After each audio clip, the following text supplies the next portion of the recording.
Flying fish, something to trout about, or just another smelly place?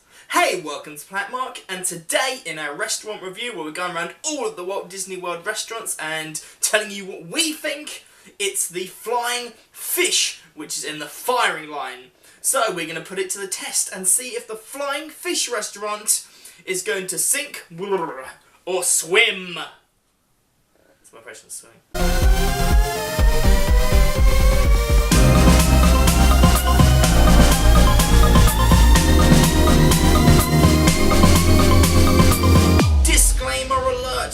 There's going to be a multitude of different fish jokes, so if you're allergic to fish, just click off now. But if you're not, then tell us how many you count in the comment section below. This was a viewer submission by Method to the Magic. Apparently the method is making great videos. But if you want to be featured in our next review, then stick around to the end and we'll tell you exactly how. But first, subscribe to Planet Mark and hit that bell notification to be told of the next great upload. But back to today, we're going to be looking at the atmosphere, cost, food quality, and giving it our overall rating. But first, let's take a quick look back at the fishtory of the Flying Fish Cafe. Disney's Broadwalk opened on July the 1st, 1996, 21 years ago. Doesn't that make you feel old? Just outside of Epcot, the Flying Fish is in that little space between Epcot and Disney's Hollywood Studios.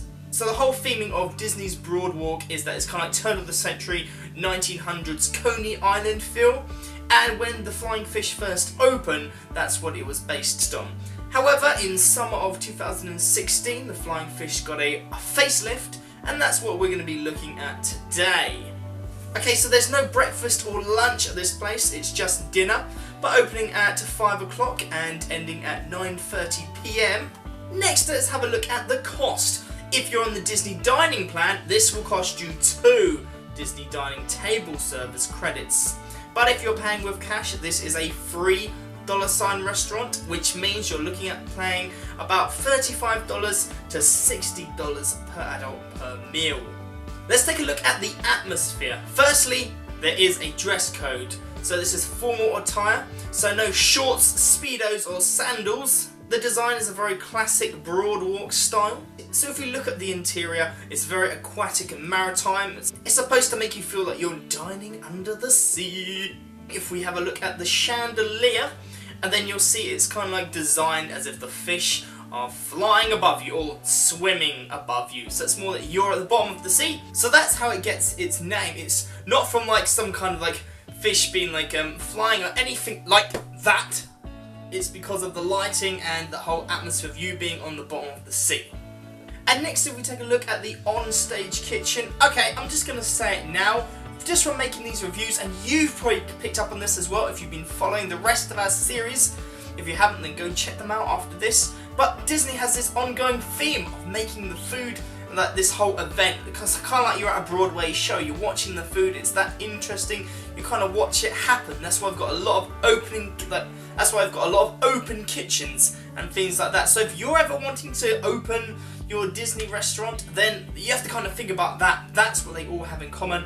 That's what makes it a Disney restaurant. There are lots of little quirks about the restaurant which make it fun, so it makes it very Disney. I mean, if you look at the pictures that are lined the walls, they're very comical, but they don't take away from the fanciness. So that's what Disney are trying to do. They used to be a lot more fun, but they've had to take away like some of the other things, which kind of some people have been saying that has been taken away from the charm, but it's trying to toe the line between, is it a Disney restaurant or is it a fancy restaurant? That's what they're trying to do, and coming together to make that too. They're trying to toe the line of keeping the balance, which they've done, I think, pretty well with this. I mean, it doesn't feel overly Disney. It feels like good enough to pass as just a regular fine dining experience, but not too fun and colourful that it becomes just another childish restaurant. So essentially it's fun, fancy, but not too cod to overtake from the experience. Food quality. This is an upscale, fine dining Disney signature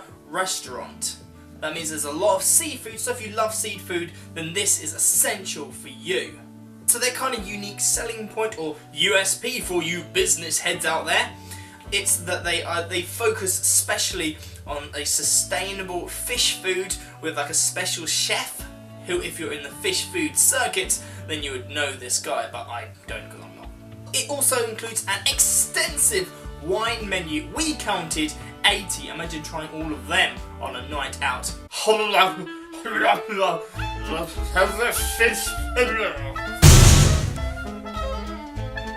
Now let's take a look at this famous menu in which they're known for.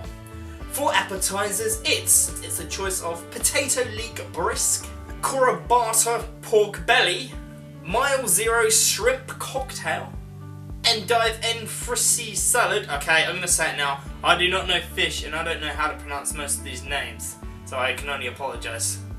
But it sounds like to me dive under the sea.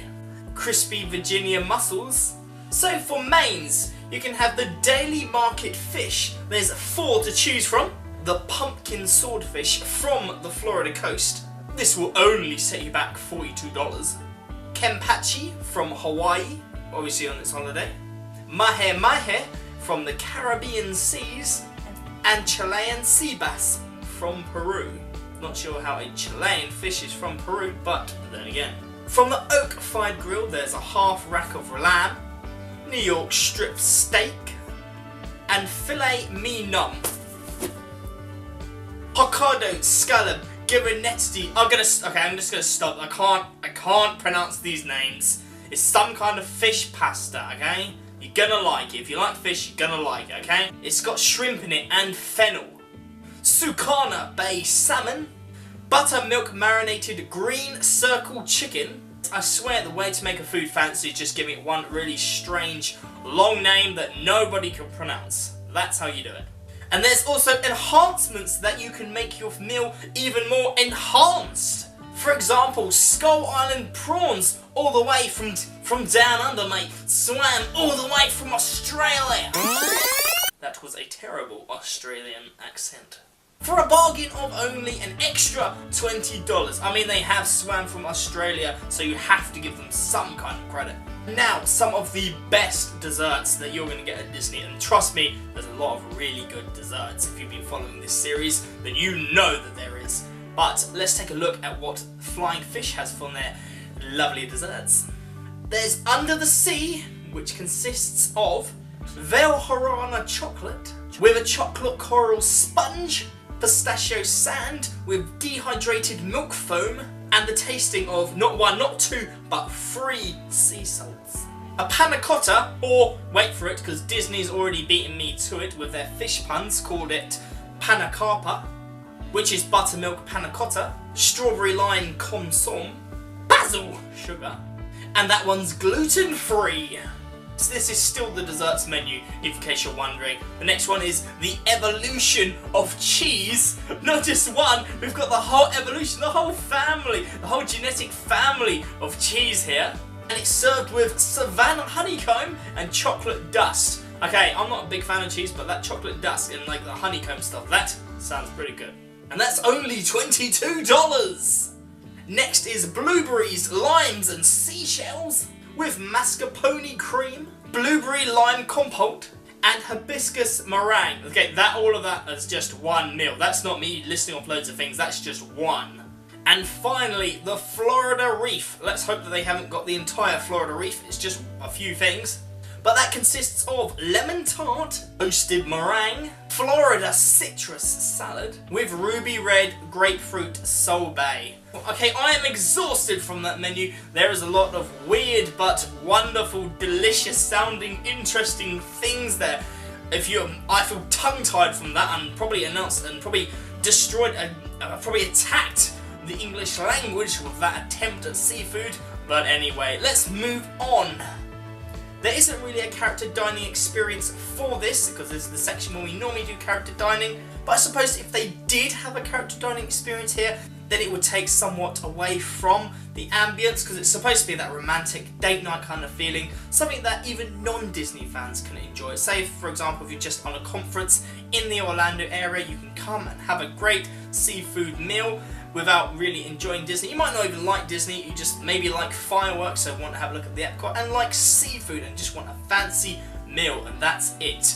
None of this other Disney stuff. So if you're not really a Disney fan, but for some reason going to a Disney World restaurant, then you might want to consider this restaurant because you wouldn't be looking at a character dining experience. So don't feel maybe if you're one of those people which feels a bit awkward around the characters or not really knowing what to say, then you don't need to worry about that. And finally, our rating. Okay, I'm gonna have to kind of rate this on what it is. I personally don't really like seafood. I wouldn't actually ever go to a seafood restaurant because I can't enjoy seafood. I just do not like it. I'm not allergic or anything like that. I smell it. I was like, that's disgusting. When we saw an advert for it when we were in America, and it was like freezing cold fish, and you get to crack the shell of each crab before you dip it in your sauce. I was like, not one thing in that advert made me want to go. I don't like it. So I'm not doing this on my own. I'm doing it for what it is. It's like if you asked me to rate makeup. I can't rate that because I don't wear it, but that doesn't mean it's bad. So just looking at what it is, what it's trying to be, what it's aiming to be, I'm going to put this in multiple times. Do it multiple times. If you're a seafood fan, if you don't want to spend too much money but you still want that fine dining experience, or maybe if you just want a romantic time with a great ambience about it and want to go to Illuminations afterwards. So definitely go. It's perfect if you like that kind of thing, and if you're with your spouse or other half or trying to impress a lady, then yeah, it's perfect for that, and you definitely need to try it multiple times as well. Like I say, it's not as expensive as Cinderella's Royal Table, which normally gets slated on the food quality, mostly because these guys have their special chef who's a big player in the seafood circuit. If you're a seafood circuit goer, food goer, then you probably know him, but I personally don't. But that's just my opinion. I want to know what you think. Remember, this was a viewer request by Method to the Magic. If you want to be featured in our next review, just tell me which restaurant should we review next. Remember to subscribe first to Planet Mark and hit that bell notification to be told of the next great upload. Hit that like button and share it around. Follow us on Twitter at PlanetMarkVlog or Facebook.com/PlanetMarkVlog or our foodie Instagram at Laura Goodbrand. See you next one, guys. Bye, bye, bye, bye, bye, bye, bye. So, Planet Mark, you thought you could escape the bloopers? Haha, no you can't. Rating. But first, let's take a quick history of this. But first, let's take a quick look back at the fistory. Fistory? Fish-dory. Fish story. Canadian blue mussels and crispy virginal... Crispy virginal...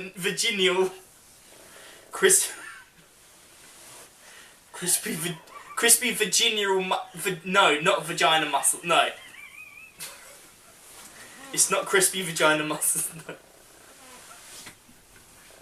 Right, so, crispy virginal mussels.